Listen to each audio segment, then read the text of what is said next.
Wild card weekend is here. We've got Buffalo and Houston, two solid quarterbacks, but somebody's got to win this one, Victor. I love playoff football. Can I just start with saying that? It's here. I'm going with the Houston Texans in this one. I think Deshaun Watson gets over the hump, plays a great game. They're getting J.J. Watt back. If he's able to play at the caliber that we're used to seeing J.J. Watt, it's going to be a long day for the opposition. So I'm going with Deshaun Watson and the Texans to win this one and advance in the playoffs. I'm going with Buffalo. I think that when you look at their defense, the way that they're built, they're very strong up front. They understand how to push the pocket and put some pressure on the quarterback. And in the secondary, they have great cover corners. So when you look at the offense and their ability to run the football, and Josh Allen, if he's on, if his accuracy is where it needs to be, they're going to be a tough team to beat. So I'm going to go with Buffalo. They haven't won a playoff game since '95, so why not? That's right. They say they've been quietly underestimated, and they're okay with that. But if we're getting to the point where that won't be the case anymore. So we'll see as they kick off playoff weekend. For the first time since 2009, we will see the New England Patriots play on Wild Card Weekend, and they'll welcome Mike Vrabel and the Tennessee Titans. Yeah, it's hard to bet against the New England Patriots in this one, mainly because of their history, right? They're 20-3 in home playoff games. Tom Brady has played in all of those games, and they're playing at home. I know weather's going to be a factor a little bit, but New England understands and knows how to play in those bad weather games. So I'm going with the New England Patriots in this one because it's just hard to bet against them at home. It's hard, Rob. Vic, I'm right with you, man. Come on now. It's hard to bet against the Patriots.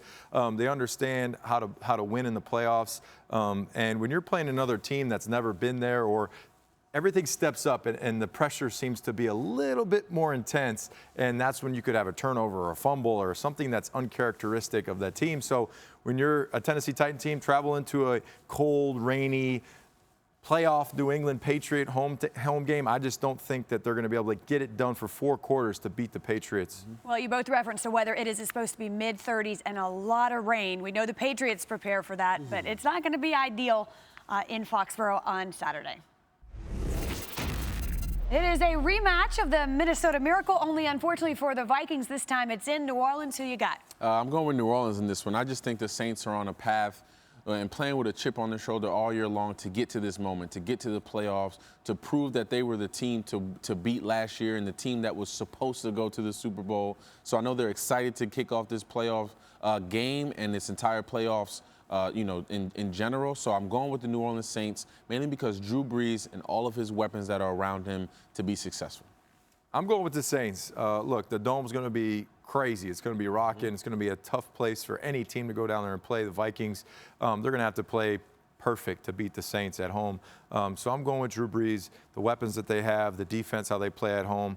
I just think that's going to be too strong, and a team that's so motivated. They've been motivated all year to get back to the playoffs, to get back to this point. So I'm going with the Saints. There are a lot of folks who think this is just the first stop for New Orleans en route to Miami. They are certainly playing at an exceptionally high level right now. Well, someone had to win the NFC East. Someone finally did, and that's the Philadelphia Eagles. And now they get ready for Seattle. Yeah, congratulations, Philly. You get Seattle Seahawks, and I just think the Seahawks are going to win this football game. I just think for Philly, I think all the injuries are finally going to catch up to them at some point. I know they made it this far, but it gets a little bit tougher when you get to the playoffs and you reach teams like the Seattle Seahawks. I think Russell Wilson and that receiving core and his playmaking ability is not going to let that team lose, especially with everything on the line in the playoffs come this weekend. So I'm going with Seattle.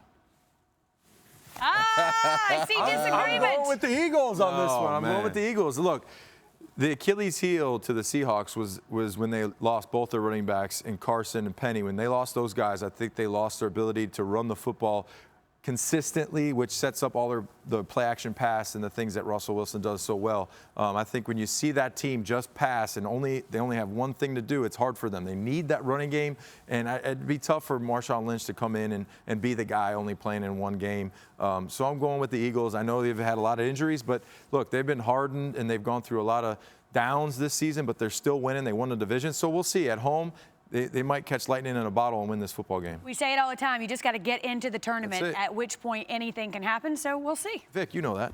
Absolutely. Hi, everyone. Thank you for watching ESPN on YouTube. For more sports, more analysis, download the ESPN app. And for live streaming sports and premium content, subscribe to ESPN+. We'll see you there.